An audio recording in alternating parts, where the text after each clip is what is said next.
Michelob Ultra Tuscan Orange Grapefruit. My God, America is imploding. Welcome. It's Fanzone debate. We got another match for you. We have two rookies this season. Cameron Holzmann going up against Joe Farrelly. Going to be an interesting one. Quite excited about this because Joe, not new to debate, but new to this debate league. Holzmann, I don't know what else he's done in his life when it comes to debating. He debates movie opinions all the time, but now he's here to actually debate for his second match. So it's going to be interesting. I'm looking forward to it. Cody, you're here. How are you? Oh, how am I? Awful. And I'm really pumped to watch two nerds debate about movies and stuff. So it's going to be a lot of fun. I'm glad Brian's here because Brian always matches my enthusiasm at times. So we're going to be on the same page. But yeah, Holtzmann going to yell about some shit that he thinks is important. And Joe has got a cool accent because he's from the UK. So he's got 3 points up for that alone because Canada doesn't give you anything but nothing really, just backing out of shit. So fair. Brian, you're also here. You're very enthused. Also, tell us why you love Venom, Let There Be Carnage. Yeah, I don't know where that came from. I guess I got to make sure I'm extra enthusiastic this time so I'm not matching Cody. I like him. I'm glad I'm back here, get another chance to just hang out, listen to some debate. I will say that Joe's already got a strike against him because at least at the time of filming this, he has seen No Time to Die. I don't see it till Wednesday, so kind of hold that against him. But we'll see where it goes from there. Absolutely. So we'll bring in the lower seated competitor first, Mr. Farrelly. Joe, welcome back.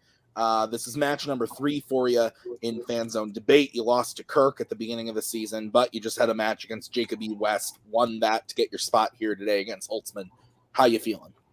Yeah, I feel not too bad. It's approaching 3 o'clock in the morning, but hey, I've done this before. I'm used to this.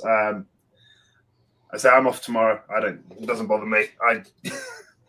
I can handle it, I'm sure. But usually once it gets later on in the argument, sometimes at this late hour, it can get difficult to find the words, but at least I get more prep time on this, unlike trivia where you have no idea what's coming. At least I know what's coming. Absolutely. From my side anyway. That's fair.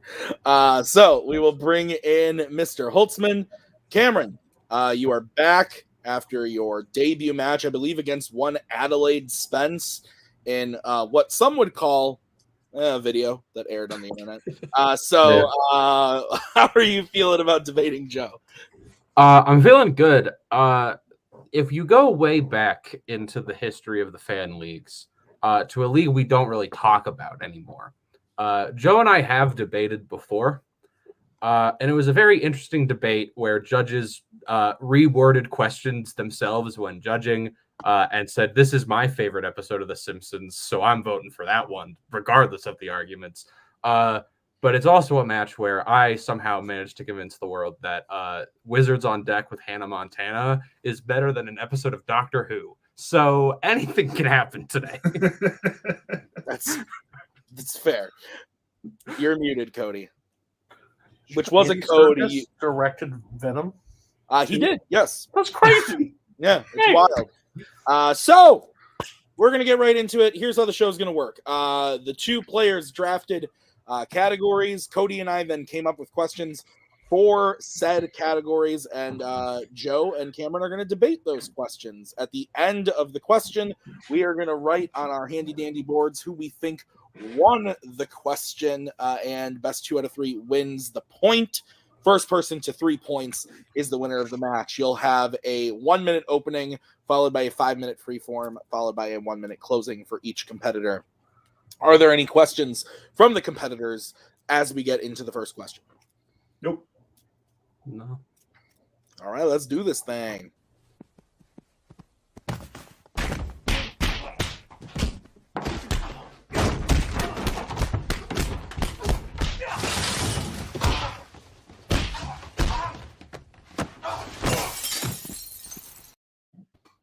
Alrighty then. I'll never get over that. Ooh, okay. So, your first question. was drafted by Mr. Farrelly. It comes in the category of Star Trek. And the question is, what is the worst performance in a Star Trek movie? Joe, you drafted this, so you get to go first. You have 1 minute to open your argument when you start talking. At its heart, Star Trek has always been a franchise that has tried to push boundaries and give its audience a sense of perspective around many different issues, from drug addiction to all the way through to equality. When it comes to Star Trek Generations, though, showing one of its most popular series leads, Data, struggling with emotions for the first time in his life, this could have been a really dramatic and powerful performance. It could have been a very powerful side to the proposed epicness of Kirk and Picard fighting together. And instead, what we're presented with is a crude, cringeworthy comic relief.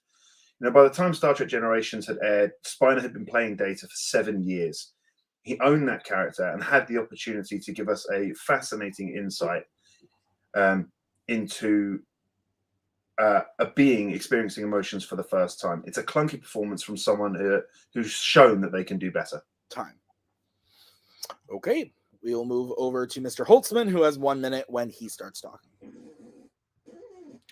So, on the whole, Star Trek, in my opinion at least, is not a great franchise, and it's full of a lot of bad storylines, a lot of bad effects, but there's only one performance I could think of in all of Star Trek that I think is truly bad and truly terrible. And that is Persis Kambata. I hope I'm pronouncing her name right. In Star Trek, the motion picture, Persis Kambata plays Lieutenant Ilea, aka V'ger, in the film.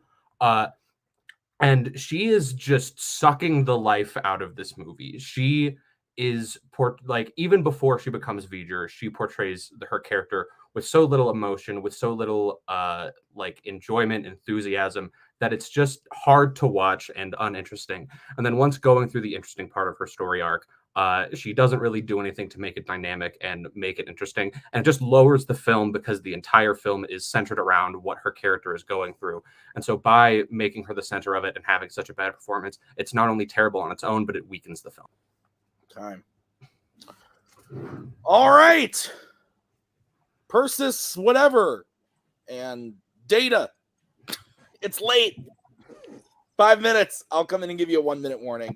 Don't talk over each other or I will hit you with a stick. Have fun. I think Sheldon Cooper once said it best in that Star Trek the Motion Picture has issues down from costume design to scripting to art direction, many different things about it. Persis Kambata herself, the performance is mechanical, but she's playing a, embodiment of a probe. Data is supposed to be this being experiencing emotions for the first time. And when you contrast it with what he does in First Contact, with Data dealing with temptation of moving closer to humanity, you can see what could have been possible in Generations. And it's just what you don't get at all. And he's been playing that part for 7 years. And I think the writers had been writing for Star Trek for 7 years. So it's not just the script. Brent Spiner has ownership of that character. And the performance just doesn't match up with anything that came before or since. But at the end of the day, I think you're saying he's playing a robot who's experiencing human emotion before. That's something that no actor, regardless of who they are, has ever actually experienced. It's a hard thing to do.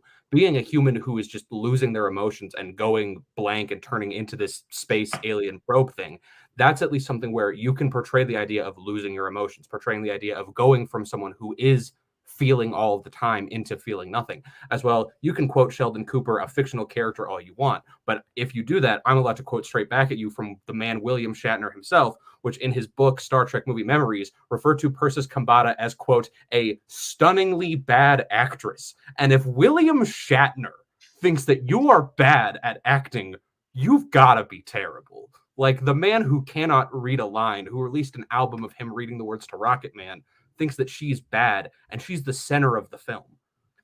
But even in some of her Ilea moments, not necessarily the V'ger probe moments, but in even her Ilea moments, I think in a very short space of time, she actually manages to convey her feelings for Decker very well through only a very few lines, and just the look she has in her eyes when she first sees him. I think straight away that Ilea and Decker have feelings for each other, and I think just the look she gives him, expresses that very well. Whereas Data, we see him express a range of emotions from fear, humor, joy. And the only time you get a glimpse of the potential of what that could have been is when he finds his cat alive. Not when Geordie returns to the ship safe and well, but when he finds his cat alive. And it's that misrepresentation of that performance that causes the biggest issue for Brent Spiner in Generations.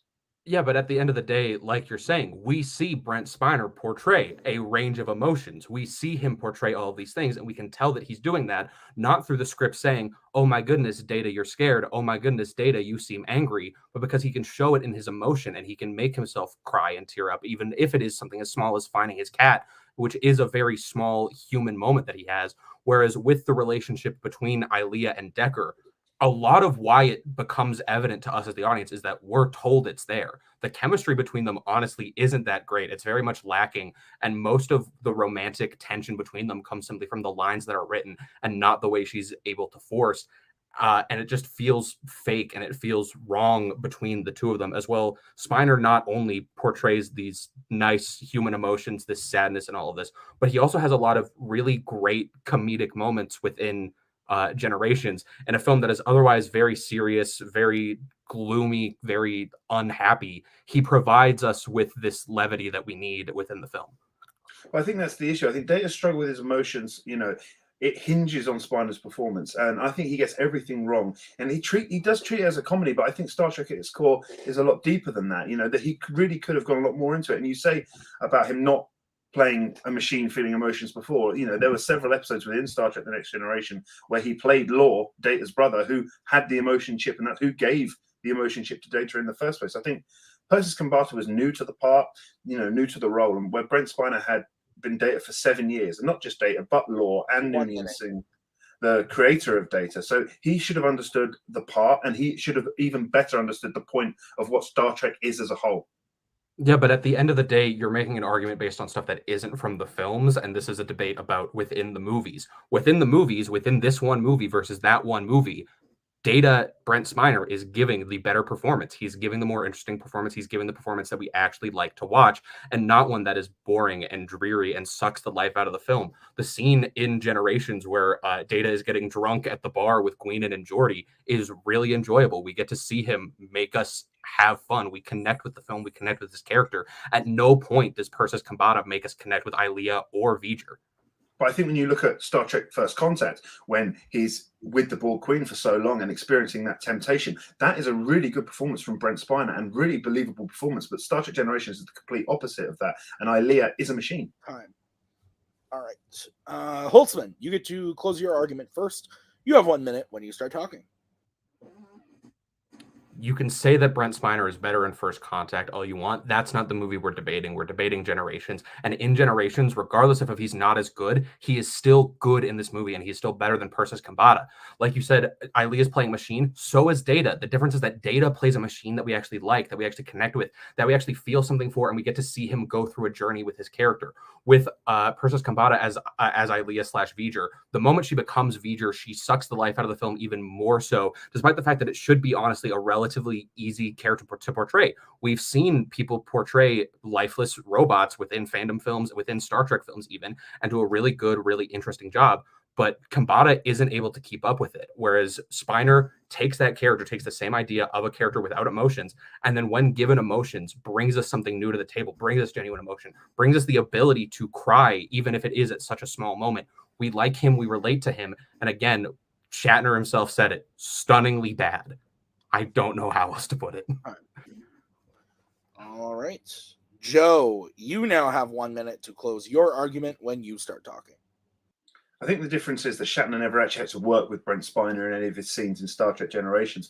I think the fact is that Ilea's mechanical performances come when she's a machine. And as I said in my original argument, is that when Ilea is herself, she manages to convey in a very short space of time her feelings for Decker, establish that her feelings, and she doesn't have a lot to do as the real Ilea, but when she does, she can do it with just the voice and just the eyes. She portrays that emotion from him.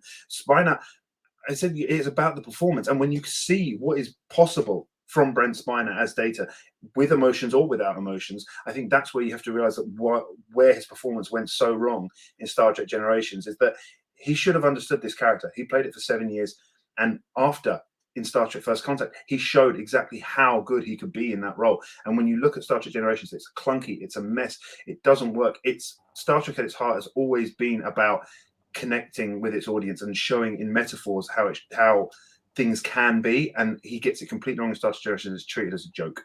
Time. Okie dokie. Artichoke.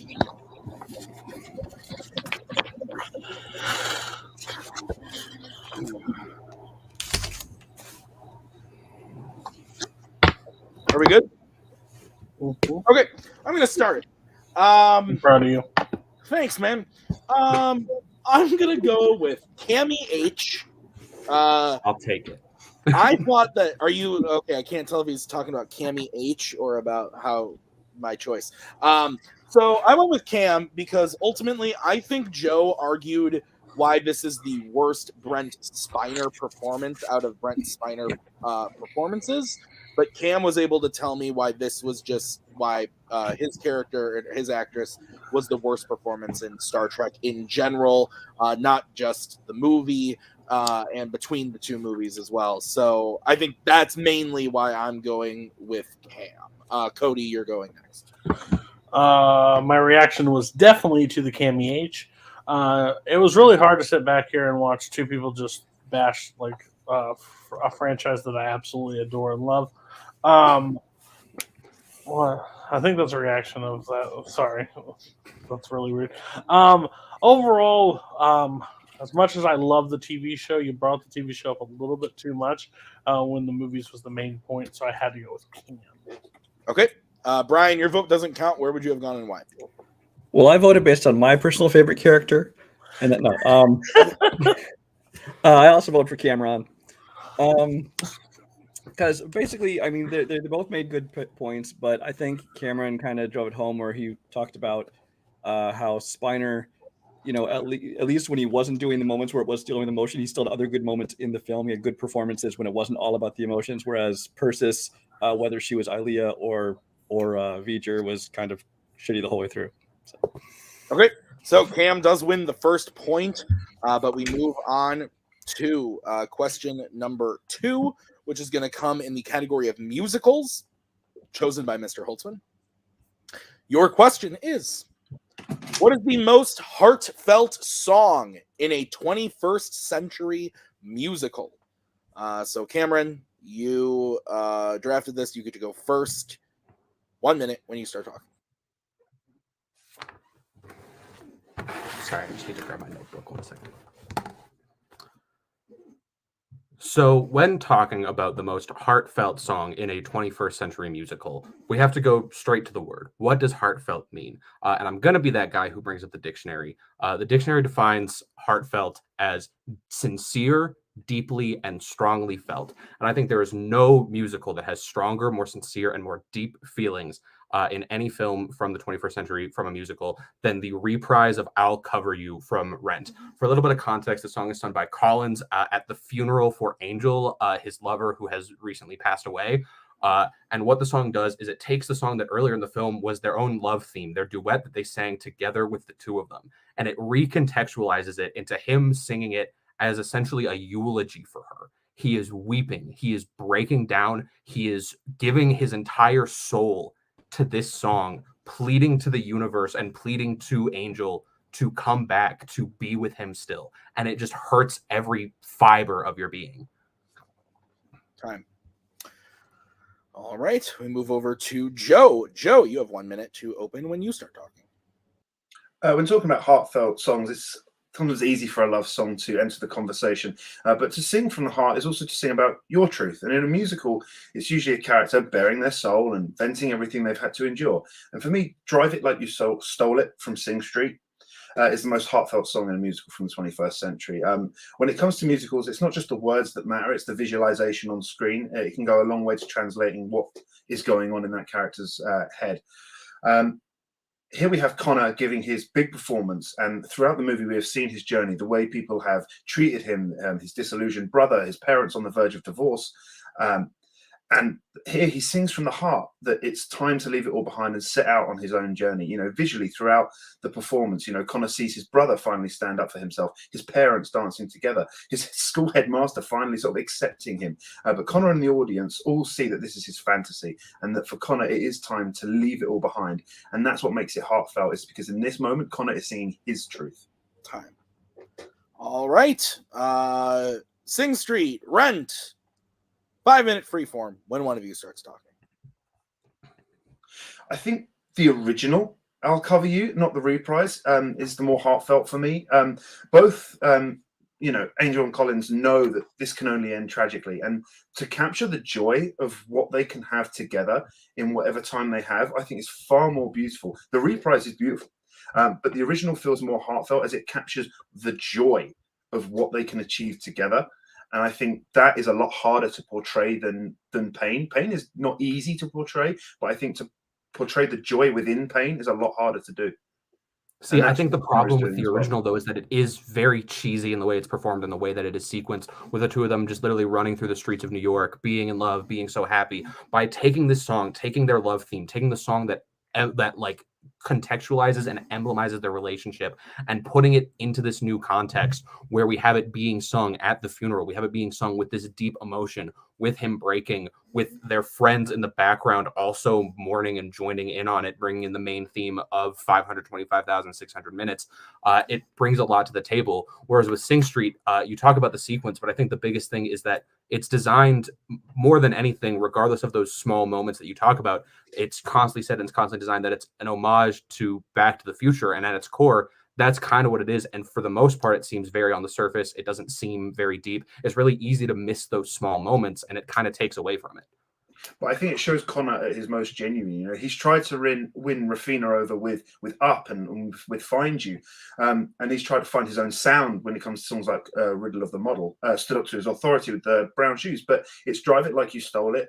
That every trial and tribulation that he's been through comes out. He's at his most genuine. You know, he's freedom. He's taking it back, and he's going to get out of there. You know, it's there's no denying that Cover You is heartfelt, but if you can't be vulnerable at the funeral of, you know, your love, then I think something might be wrong. But to go through so much in such a short space of time, and to come out with a performance saying, you know what, I will not follow in the footsteps or take the path that people want from me. You know, I am going to pursue my dream and live my life the way I want to be, which in 80s Island is no easy thing to do. I think that just the passion behind that, you know, it is genuine, it is sincere, and it is deeply and strongly felt by Connor. You know, it may be a very upbeat song, but the passion behind it is what makes it heartfelt and really powerful.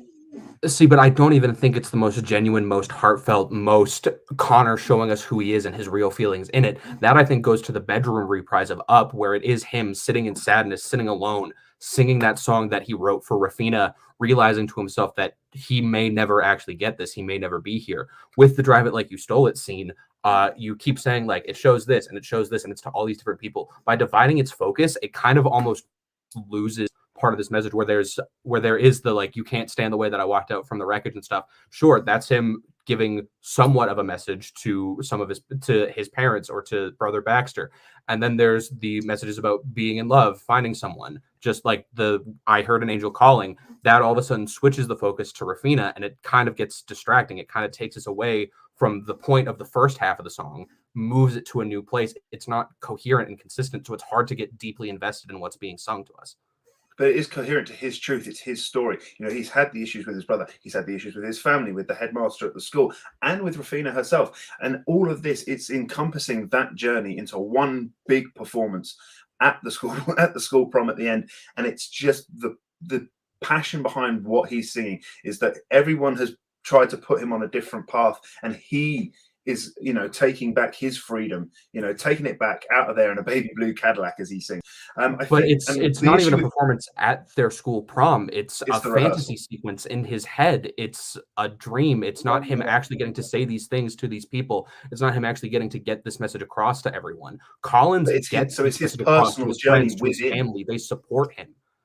It's his personal journey within, and that's the point. The fantasy that he has tried to create for himself, and within that fantasy, he sees, you know, his brother stand up to someone. He sees his parents back together, but in that fantasy, he realizes that it is just a fantasy, and the point of the song is he needs to break out from that fantasy and go on his own journey, because that's what he needs. Like I said, the issue with Cover You is that, you know, it is a beautiful song, it's beautifully performed, but I think when you compare it to some of the other songs in there and just the genuine heartfelt truth of these characters, is that it's a very emotional moment, but it's not the most heartfelt, because the pain is there and it's bared for all to see. But to convey that pain in a joyful way, as they do in the original Cover You, I think is much more powerful and harder to do. Time. Okay. Joe is going to kick off the closings on this one. Joe, you have 1 minute to close when you start talking. I think in art, pain is very easy to convey. But to use that passion and pain to portray the ecstasy and joy of life's potential is one of the most heartfelt things I think an artist can do.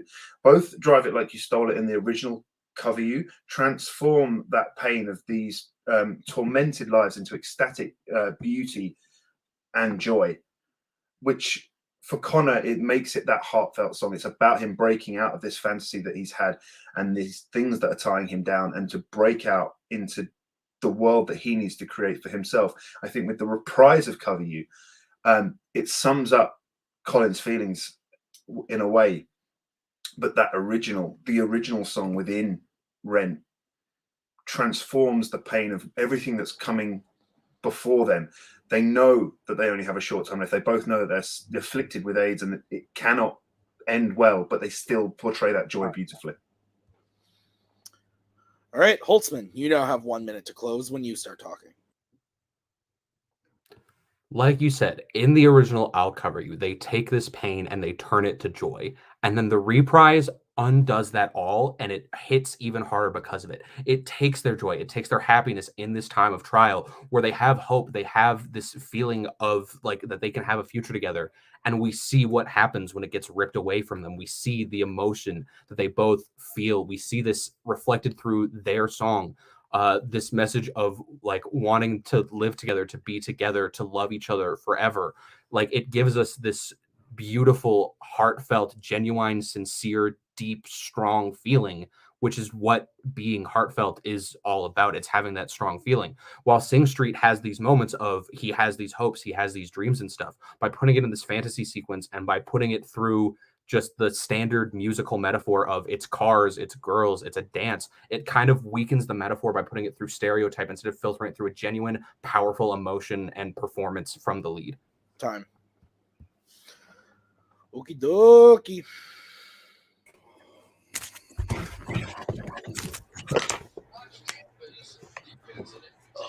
I was crying because it was so emotional.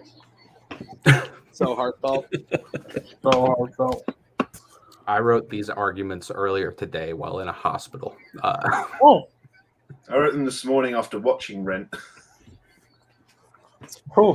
Okay. Brian, you get to start. All right.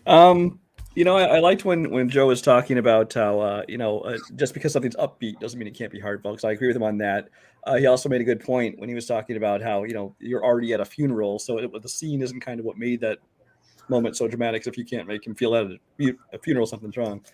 Although I do think Cameron hit back good with talking about how the song in Sing Street really divided the focus. And it kind of takes away from, being able to just feel the emotion on one level. So I did actually end up voting for Cameron. All right, I'll go next. I went with Joey F.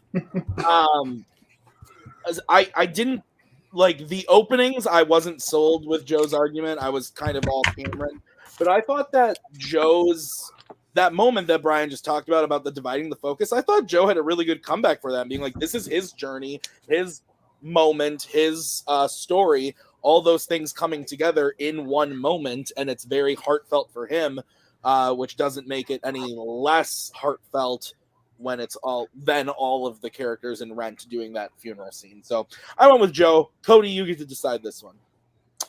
So I'm going to address this before anybody calls bullshit. One. Bullshit. You hate both these movies, don't you? Me and Brian like one of these movies. Okay. I didn't know if you liked the I think they're just divided on which one they like. No, I think we both like Rent. No, I know it. Yeah. I'm not a big fan of Sing Street. I've said that before. I've come around onto it a little bit, but that does not impact my decision.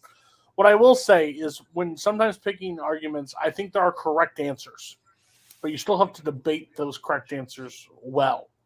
I think that's what Cam did with this. I think it was very close. Joe took a song that I didn't really think of, but painted it really well. But it was just so hard to overcome. I Will Cover You, the reprise, in what they were hitting to take that away. But great job overall, because I would have never in a billion years picked that song, Joe, and it made it close. So. All right. This is where I mentioned that I don't think Sing Street is a musical. Plus, I was going to wonder if you're going to pull that. But I was also going to be like, I was playing Devils on Shoulders. I would never do this, but I wanted to make Cam lose the musical question and make him win a Star Trek question and make him have a mental breakdown on call. I didn't do that. That's fair. Okay, so we're going to move on to question number 3. Joe does need to hit this in order to stay in the game. The question is from a category drafted by Joe. It's directors, and the question is, what Guy Ritchie movie should get a sequel? So, Joe, you drafted this. You're going to get to go first. You have 1 minute to open when you start talking. Guy Ritchie has always had a talent for the British crime movie. He has a strong command of characters, wit, and a proper sense of style when it comes to these movies. And prior to The Gentleman, his last real foray into this world was with 2008's Rock and Roller, which is my pick for which Guy Ritchie movie deserves a sequel. Unlike his previous movies, Lock, Stock, and Snatch, this one ended in a way that invited a sequel. After the death of his father, Johnny Quid, played mesmerizingly by Toby Kebbell, steps into the fold, vowing to be the real rock and roller. And with Gerard Butler's 1-2 and Idris Elba's Mumbles a phone call away from their next job, this movie was set up to expand into a larger world. The Real Rock and Roller is a movie that has been teased by Ritchie and by in pretty much every news outlet since 2008. And every time he's asked about it, every time he mentions it or it's brought up in an interview, it generates buzz. And this shows that there is a demand for it, and it really does deserve a sequel. Time. All right. Move over to Mr. Holzmann. You have 1 minute when you start talking. I think one of the biggest problems with Guy Ritchie as a director is that a lot of his movies feel tonally the same. It is a lot of lowbrow British crime, watching people exist in the same sort of spaces where you have your Lock, Stock, you have your Snatch, you have your Rock and Rolla. But every once in a while, he comes around and he does something different from his regular style, and it pays off. Like in my pick, The Man from U.N.C.L.E. The Man from U.N.C.L.E. came out in 2015, and people kind of didn't really expect much from it. People weren't expecting it to be amazing. People weren't super excited for it. And when people saw it, people loved it. People raved for it. People have been craving and clamoring for a sequel because it's really enjoyable. It's really new, and it's really interesting. You have great charisma and great chemistry between a pair of leads. You have sort of the buddy comedy aspect that Ritchie is able to do and write really, really well. And you can put it in this sort of higher stakes environment that leads to more interesting stories. Whereas all of the other crime films like Rock and Rolla are much more smaller, much more local. By giving Ritchie this big scope, he's able to do a lot more and make it a lot more interesting for the audience. I've seen one of these movies. I've seen neither. I'll tell you afterwards which one I've seen. 5 minutes when one of you starts talking. We'll get the easy part out of the way. First of all, Army Hammer. It's persona non grata right now. That's going to be an issue straight away. And also, Guy Ritchie, out of all of, you say that all these crime movies are the same, but the one he has always said that he himself believes deserves a sequel is Rock and Roller. And he's even titled it The Real Rock and Roller. It's just not being made yet. Absolutely. I knew that the Army Hammer thing was going to come up.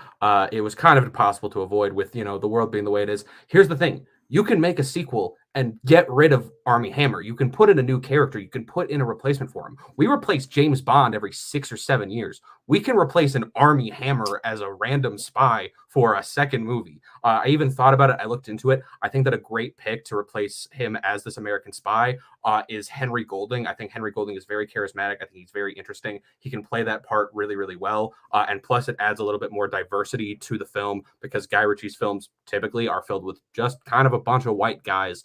And I think that should change. So I think Henry Golding is really good. He can have that chemistry with Henry Cavill, and they can have a lot of fun with it. But I think, speaking of James Bond, like Daniel Craig in Layer Cake, I think Uncle seems more like Man from Uncle seems a little bit more like Henry Cavill's audition for Bond. But I think you also have to look at what's inside rock and roll. You know, people like Gerard Butler and Idris Elba, they still want to do it. Toby Kebbell would still want to do it. Thandie Newton still wants to do it. You know, neither of these movies, but another point, just neither of these movies had particularly good box office returns. I think the 75 million budget for Uncle with 107 return and an 18 million budget for Rock and Roller with a 25 million return. But the point is, with Rock and Roller, with making a sequel like that, you can make it on a lower budget, which makes it the better option for a sequel. And the Rock and Roller now has a cult following, and a sequel is very much in demand. Every time Guy Ritchie is interviewed, it's brought up, and it generates huge buzz online. And the thing is, I think in terms of talk, I think we can talk in terms of budget and box office all we want. The thing is, Man from Uncle, sure, it didn't make a lot of money in the theater, but people started to find it after it was in the theater, after it came out on DVD, after it was streaming places, and they fell in love with it. And the thing is, we live in a world where we can make these big budget blockbusters and send them out. And nowadays, they can actually make a lot of money, especially with the following that the first one has gotten. As well with Rock and Roll. I think one of the biggest problems with it is at the end of it sets us in this position where Johnny has gone to rehab, and we've seen these guys, they get the painting, like they're sort of stepping out with this freedom, this new lease on life and everything. We've seen movies like that before. We've seen the idea of criminals who kind of get out, are able to escape, are able to live their lives, and then get pulled back in somehow, get brought in for this new job. We've seen that in Sexy Beast. We've seen that in T2 Train Spotting, which I think is an incredible sequel. Like, we've had movies that tonally fit the idea of bringing people back into this world when they're stuck, especially even British people back into this British crime world that have done it already. We haven't seen a sequel for Man from Uncle. We don't see British and American spies combined. We see this disillusion really between the two. And with James Bond now going on a hiatus after No Time to Die, there's an opening in the market that they can fill. But I think, and going to your point, you know, there are a couple of, you know, globe-trotting, sleek spy franchises around. You have James Bond, you have Mission Impossible, and, you know, what we don't have is a sleek, gritty, witty crime franchise. You know, these characters are part of a world that was set up to continue. Guy Ritchie has already done a sequel to an established IP with Sherlock Holmes' Game of Shadows. So it would be great to see him do something new and do a sequel to one of his own original ideas. You know, The Man from Uncle was based on TV show. So to see Guy Ritchie come out and explore something in a world that he created, not one that was necessarily created for him, would be a much more interesting journey to see Guy Ritchie go on. You know, you can bring back Gerard Butler, you can bring back Idris Elba, bring back Thandie Newton. She can return. You know, her character has a lot more to be explored about her. She had a real sense of mystery about her, and it'd be great to get even deeper into about her life. The thing is, you're saying that him going off of a concept that isn't his doesn't make it work. We've seen that with directors all the time before. We saw that his Sherlock Holmes was great. He took a concept that wasn't his of The Man from Uncle, and he made it incredible. Rock and Roll, sure, it's good. Sure, he can make a sequel. But at the end of the day, he's taking something that he's already made and making a sequel, regardless of which of our movies you pick. And if I wanted to, like Guy Ritchie, if I want to see a new, gritty, darker crime film from him that's a little greasy, a little grimy, a little more local, I can get that from any film from him. And with Kingsman going back into World War I, James Bond going on a hiatus, all we have right now is Mission Impossible. There is a big opening for a new spy franchise. The Man from Uncle should take it. Okie dokie. No, that's wrong. Cameron gets to close first on this one. You have 1 minute when you start talking.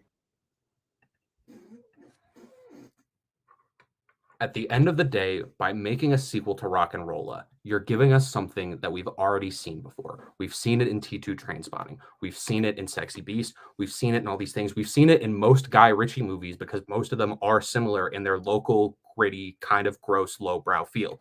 The Man from Uncle is a unique thing from Guy Ritchie. It's something we don't see from him that often, and it's something new and something refreshing to get from him. It's something that we can do in this new way. We can do with a new cast. We can bring in new characters. We can make it interesting. We can get this great action. We can fill the void that is being left in the spy genre. We can fill all these spaces and combine these things, combine the American and British spy tropes into something that plays on both of them, fills the new role. As well, you have it set in a more interesting time period. You have it set in the 60s or even the early 70s. You can move it up a few years. And it gives us these more interesting issues that we can take, whereas just setting a rock and roll sequel now, a modern crime film set in gritty, grimy London right now, we got that with Wrath of Man. We got that with The Gentleman. We don't need another film like that. All right, bring in Joe. Joe, you have 1 minute when you start talking. Introducing us to the kind of characters that he's presented in Snatch, Lock, Stock, The Gentleman, and Rock and Roller is something that Guy Ritchie has always done very, very well. And we've seen that he can do a sequel to an existing IP that he's already covered with Sherlock Holmes and what he may be doing with Aladdin 2. But a sequel to his own idea is something we've not seen before. You said it yourself. T2 Trainspotting 2 was great. And it would be good to see him moving into the Danny Boyle world of creating a sequel to an idea of his own, Trainspotting being based on a book. So it would be really good to see Guy Ritchie do something that he's not done before and actually create a sequel to one of these British crime movies that all these characters he's created, they've been left, but this is the one that he left set up for a sequel. He's been teasing the sequel. The final line is, "I'm going to become the real rock and roller." It's all there, laid bare, waiting for that sequel to come. And I think, Mission Impossible will fill that void. It won't. It's next year they'll start talking about the next one. Bond will be back, and that's the point. I think with Guy Ritchie, it would be good to see him do something that he's not done before, whereas Man from U.N.C.L.E. is an existing IP. Oh, boy.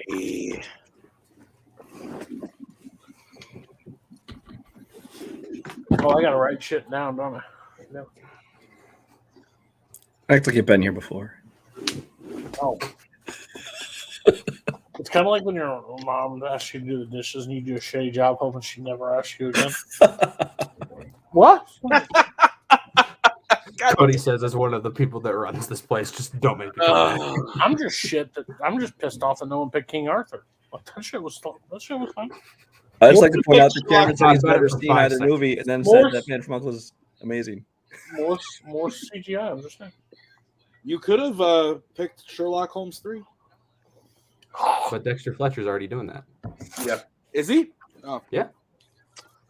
Well, he should stop because I like the first two. I don't know how I feel. I'm going last, right? I'm not confident. Okay. No, this is what I'm going with. I go written down before we can start. So. Yep. That's why I write down before we start. Go first, right? Yeah, you go first. Yeah, we call that the Shark Tail Brother Bear situation. So there's a lot of shit discussed in this one. A lot of Army Hammer eating people need to be replaced. British and American coming together. That happened. It was a war. Overall, I think somebody we won. Just so you know, kicked your ass. But here's the thing. This is like a ball. This is like somebody came in playing a different sport. Joe was pro master at the sport. He knows Guy Ritchie films. I think overall Cam did a really good job of keeping it away from plot and everything else about the movies and saying why things work. But I just think overall Joe hammered it home for me to make it close. But it was kind of close. But I thought Brian, you go next. I think a lot of time was spent talking about things that aren't really factors. There was time talked about like which one made the most money, which cast is more willing to come back or can come back, which ones are already kind of set up, are like the director wants to do it. A lot of stuff that is not the question of which one should get it, it's which one's more likely to get it. However, I think what convinced me was actually Joe, basically kind of pointing out that, it'd be nice to have a sequel to one of his original properties, kind of see where the characters are going. And I honestly think that Cameron almost kind of helped him with the T2 reference, because you take these characters, you kind of show that movie showed years later how they grew. You can do the same thing with Joe's characters. Whereas I think with Man from U.N.C.L.E., yes, it'd be cool to see a sequel, but it's really going to be kind of more of the same. All right, so Joe wins the point. My vote doesn't count, thank God. But no, I also went with Jojo Rabbit. I personally, I haven't seen Rock and Rolla, but Joe painted a very good picture to me of why this sequel is ripe for the making and should be made. And I agree with Brian. I thought that his whole point of what Brian exactly just said, that like Cam spent a lot of time talking about like who'd be willing to come back, all that stuff. That was Also, not me that did that. But... Both of them were doing that kind of stuff. Yeah. I'm saying you were talking about bringing in Henry Golding and not Army Hammer and all that stuff. But anyway, I will say I saw The Man from U.N.C.L.E. and I hated it. I think that movie sucks. Cody, yes, you wanted to say something. If a player makes me sad during a debate, can I take a point away? I don't because know. he kept saying that Bond was going away, and I remember Daniel Craig's not returning as James Bond anymore after this, and it made me sad. So I want to take a point away. I'm okay with that. I'll give a point to make up for that. I'll give a point to make up for that. All right. So... Is this where I show the thing in my notebook where I have double underlined, avoid the Army Hammer controversy? I was really hoping we wouldn't go there and you hit straight with it. It's my first note.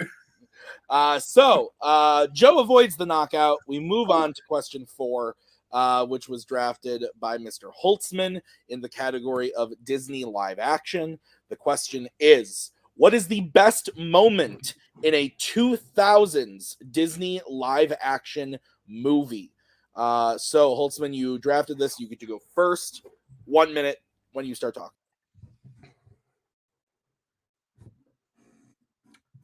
So we were given the very broad category of Disney live action, and me and Joe kind of just ended up picking 2 scenes from the same franchise. Weird. What a coincidence. It's almost like there's one with a lot of really great moments, and we both picked one from that.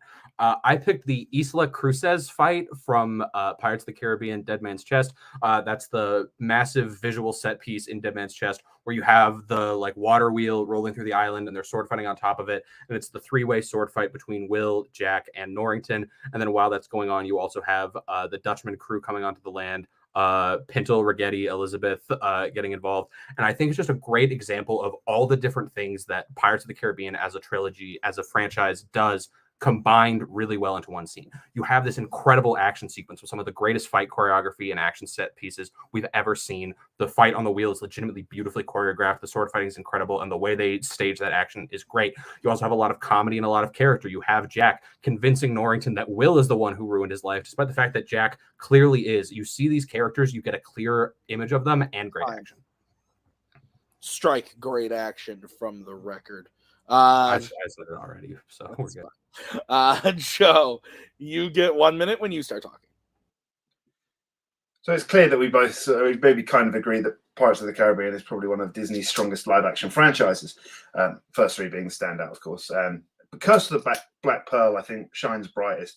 Captain Jack Sparrow is an iconic character, and the best moments within that franchise center around him. And as the film goes on, we see more and more why Jack is the most famous pirate around. But until the moment we see him and Will steal the Interceptor, we've pretty much seen Jack as a bit of a lucky character, a bit of a good things seem to happen to him sort of character. But it's within this moment where he and Will are stealing the Interceptor that you understand why he is so good. It's a great character moment. It's a moment of cunning and foresight, and one where the audience doesn't really know what is happening until it happens. You know, you're on Will's side at the start, but once Jack's plan is revealed, you sit back and you smile at the genius of Jack Sparrow, and that's why it is the greatest moment. Time. All right. 5 minute freeform when one of you starts talking. So the thing is, you said that up until that point, we haven't seen how smart Jack is as a character, and I think that's blatantly untrue. We learn how smart Jack is as a character from moment, and I would say moment 1, but his introduction is boat sinking. From moment 2, we see that Jack is brilliant. He is able to just walk around in Port Royale basically undetected because he knows how to talk to people. He knows how to be at the right place at the right time. He knows where to go, what to do. He proves that he is intelligent as a pirate and knows what he's doing and managed to get away. Does he have some luck at certain points? Absolutely. But saying that that's the first time we see him be smart is just flat out incorrect. But it's that great moment. It's that moment where you finally really understand it, because you are on Will's side for most of it. You know, you see the way he escapes the guards at Port Royal when he flings up in the air and he managed to walk around, and it all seems a bit lucky. But here, in that he steals the Dauntless with the complete intention of having the guards themselves get the Interceptor ready for sailing, and just swings aboard, steals it right from under them. It is a great moment. You know, Pirates is at its best with the intimate, more personal fight scenes. I think Jack and Will in the blacksmiths, Jack and Barbossa in the cave. I think the wheel scene itself adds too much silliness. We've seen Jack be lucky in terms of just blatant geography of the setting before, but I think it's a bit too much here. There's a bit too much going on. See, but the thing is, I think like saying that it adds too much silliness to a Pirates of the Caribbean movie, I think is a moot point. These movies are silly and cartoonish at points. They are ridiculous. The movie opens with a man walking off of a sinking boat, and the first one has massive sequences of him getting really lucky and getting away. That doesn't make it out of place. It just makes it coherent with the tone of the film. It has incredible action direction. It has incredible stakes. And if you want to see if what you're saying shows how smart Jack is intellectually, which I don't think it does, I think we see that beforehand. What we see in the Isla Cruces fight is we see how smart Jack is socially. Norrington, who is on a hunt to kill Jack to get his job back, in the middle of this fight is convinced by Jack that Jack isn't the bad guy. Will is. Will took everything away from him. Will is the person they should be fighting, and gets Norrington to basically ignore him for a majority of the fight. And then they're both up against Will, who is the person Jack wants gone from the fight. He shows us what he can do as a social character, and it's a brilliant moment. But at the end of that moment, at the end of all that, his one goal, he fails at. He doesn't get the heart in the end. Norrington wins the heart in the end. So for all that cunning of trying to put Norrington onto Will, Norrington is the one that ends up with the heart. With this moment, not only does it show his cleverness, he shows how his cleverness can make him successful, because he is successful in stealing the interceptor. The Will fight, it has too much to the point it takes away from what could have been a really epic fight. Whereas, you look at how the scene at World's End, the final fight there with the wedding going on, there is a lot going on there, but it just seems a lot more coherent and a lot better paced and a lot better organized than the scene at Isla Cruces. My moment is admittedly smaller, but it is greater in what it does for the character themselves and what it does for the audience watching these characters. See, but I disagree. Isla Cruces' fight has clear stakes set up for all three characters in the fight.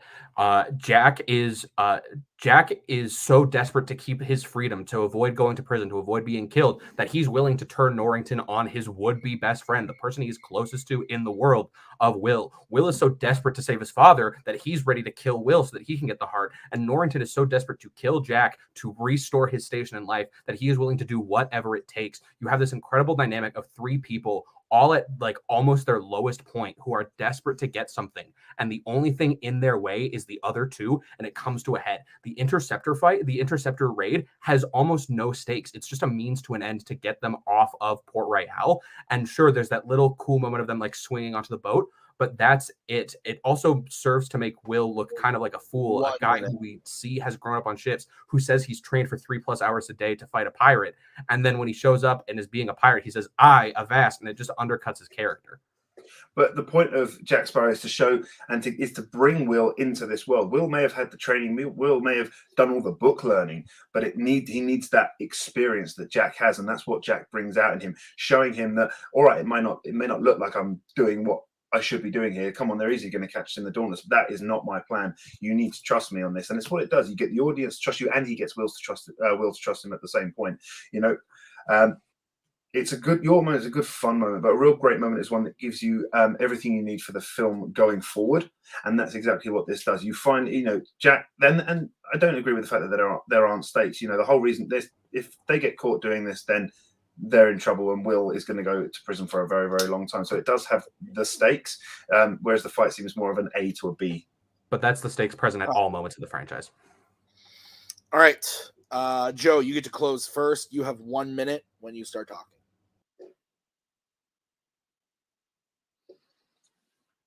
Throughout Curse of the Black Pearl, we see the film going on, and you understand more and more who Jack is. But it's this moment that really gives you that insight into who the character is. We've seen him be lucky before. We've seen him escape through crazy geography before, as he does in the Isla Cruces fight. But here, it really shows the cunning of Jack Sparrow, and it's something that's not done quite as often as it should be within the franchise. And I think it's where the franchise got diluted towards the end.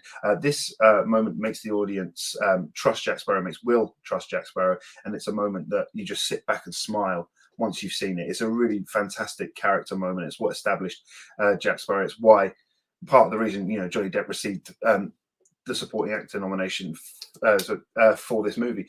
I think the Isla Cruces fight is thrilling, but it's a means to an end. It's a point A to a point B. It's how can we make the sword fight from Curse better? But the sword fight is not what makes Curse better. It's the small character moments with Jack Sparrow. And at the end of the day, Jack is successful here where he's not. All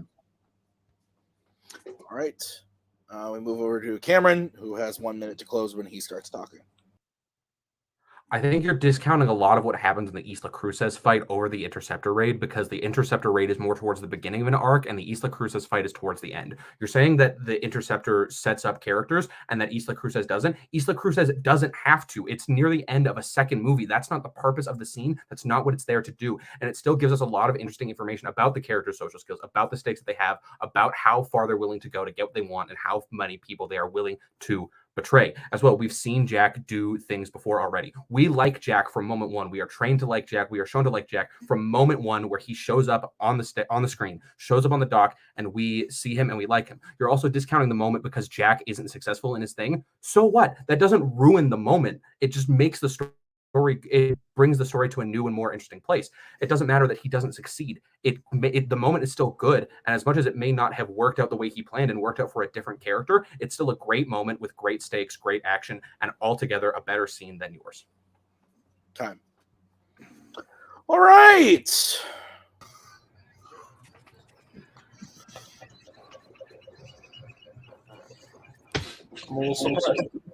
We all good? Yeah, co-host not here. Yeah, it's weird.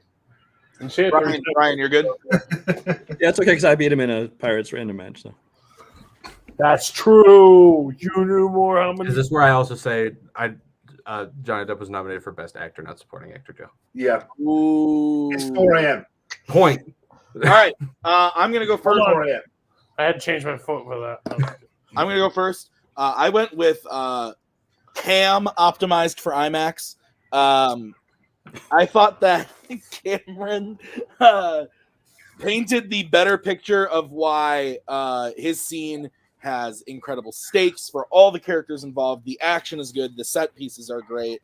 And that Joe's scene is good. It's just a one-off moment that doesn't really mean much at the end of the day. I thought Joe fought it well for what it was worth, but I thought that Cam overall just kind of had this from the beginning and went off. So, Cody, you're next. Who? You, Cody. Okay. We broke up, so I was just making sure. Sorry. So yeah, this was an interesting fight. Joe picked probably the funniest scene from that the trilogy for me. Because it's a trilogy.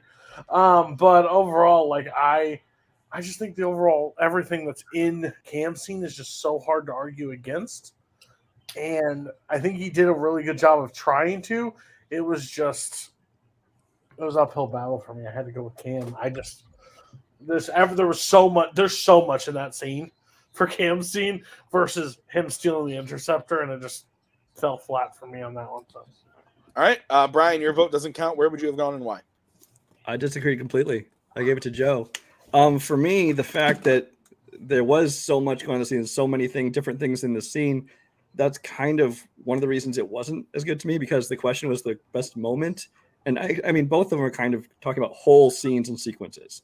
We're not talking about a moment, but they were obviously both accepted as answers, so you take them. But for me, looking in the answer, I'm looking for why that is a moment that's key. And I thought that Joe made a really good point from the very beginning, that from that moment on the intercept, you realize, wait, Captain Jack's not just this buffoon. He's not just lucky. It's like he knows what's going on. There's more to him than you see. And he's an intelligent guy. He has a plan. The genius of Jack Sparrow, as he put it. I thought that was a great point. And while I loved Isla Cruces' scene, I mean, I picked it in a previous debate. I don't think I got to argue it, but it was the best sword fight and best scene in the trilogy. I think that as a moment of what it does for defining the character, I give it to Joe easily. All right. Well, with that, it's crazy. with that, your winner, Cameron Holzmann. We are going to start by talking to Joe. Joe, really great debate. A lot of those were very close. It just so happened that it didn't fall your way this time. I feel sad whenever you help us out by shooting very early in the morning for you, and that it doesn't go your way. But I thought this was a really great debate. How do you feel? Yeah, not too bad. Just on that, as I said in pre-match, I said that sometimes towards the end, at this time in the morning, my words can escape me. So to just get a point on the final argument makes me feel a little bit happy. I knew with the musicals one, especially with Cam, I faced a bit of an uphill struggle. So I did try to go outside of the box with my selection to try and make the argument a little bit more difficult. But he really did really well. And a lot of those counterpoints, sometimes it's really hard to prepare. But, you know, for the Disney live action one, was my second choice was the other Crusaders fight. So I really can't be too bothered about losing to it when I do think it is a really good moment. But yeah, it was a good debate, good fun, but just lacking a little bit. Joe, now that you are out of this little title picture, we'll see you back next season in whatever the hell we decide to do. So who are you looking to debate next season? It's tough. You know me, I'll argue against anyone. Sounds good. You want to play Brian? Why not? No, I don't know if that can He gave me happen. I don't know. He gave me that last point. Exactly. I don't know. But great match, Joe. We'll see you next season. Let's bring in the winner, Mr. Holzmann. You are moving on to another match. How are you feeling about the debate tonight? Yeah, I'm feeling good. After that last fight, I'm very glad I let my friends talk me out of my pedantic squabble with myself of, is Isla Cruces a moment or is that a full scene, and will that be brought up by someone like Brian did? But it worked out, and I'm glad I didn't pick the Narnian lullaby from Lion, the Witch, and the Wardrobe, because that's where I was leaning for a little while. Because if I'm going to pick a Disney live action thing and it's me, it's probably Narnia. But no, I feel good. This was a lot of fun. Yeah. As I said earlier, I wrote, I was like working all day today, locked away, unable to access technology. And all I had was my paper journal. And I went, oh yeah, this is tonight. And I realized I did not have time to watch either of the Guy Ritchie movies, which I've never seen. And so I knew that fight probably wasn't going my way. So I just started writing notes, and I spent 2 hours in a hospital trying to figure out who would be a good replacement for Armie Hammer. And I struggled a lot. And yeah. Sounds about right. So Cam, you're moving on. You're one match away from a number one contenders match. Your next match is going to be against the former title challenger, Mr. Robert Parker. I believe some people call him the Spider. I don't really know. So you're going to be playing Robert in a few weeks here for a shot at the number one contenders. How you feeling? Yeah, I feel good. I'll take whoever. Hopefully I schedule this on a day where I actually have time in advance to not have to write arguments for Rock and Roll of Via the Man from U.N.C.L.E. without having seen them and not being able to even look at plot summaries. I was just glad I was correct that that's how Rock and Roll ends with my arguments. I was lucky enough that it worked out that way. But no, yeah, I'll face him. Yeah. Sounds good. All right, Cam. Well, we'll see you soon with that match. Final thoughts from Mr. Michaels. Brian. It was a good debate. I enjoyed hearing both of them. I think my votes actually got split 2-2. So, obviously I enjoyed both people. Plus, I've judged a few times here, but I don't think I've ever judged either one of these. So it's always nice to hear new people. Absolutely. Cody, your thoughts? Yeah, it's a good thing we write down answers because Brian swayed me at the end with what he was saying. I was like, oh, dang, you're totally right. What the hell? But no, I like Brian being our third judge. I think he balances us out. I think he's really good at it. But the overall debate, I think maybe, Joe, catch us on a day that we can do during the day for you. I want to see what you're at, like when you don't have to stay up all night. Because I know you're really good at debate. Like I hear how you talk about films. So, but Holtzmann just, when it came down to Disney live action at the end, it was one of those, like, that's his ace in the hole at that point. He's really good. He knows those movies inside and out. So, yeah, overall, great debate. I think him versus Robert's going to be very interesting because they are polar opposites. So, and then what you get to pick, what you don't get to pick, stuff like that. So, it's going to play into factor. But, yeah, that will be a good fight. And, yeah, we're getting close to a title. So we are getting very close to finding out who's going to play Kirk for the title. I'm really looking forward to it. So coming up in 2 weeks, we have the other side of this number one contenders picture. We've got Nazario Montenegro going up against Ryan O'Regan. The winner of that will play the winner of Holzmann and Parker. So either way, we've got interesting matches set up for Mr. Kirk. So looking forward to it. Thank you guys for watching. We'll see you really soon with the next match. Be on the lookout for all of them and go and watch all the other things that are happening. There's tournaments in Fandom and Warzone and title matches abundant. Shots being made. I don't know. Shit's crazy. Game of Factions is soon. I'm losing my mind. Thanks for watching. We'll see you next time.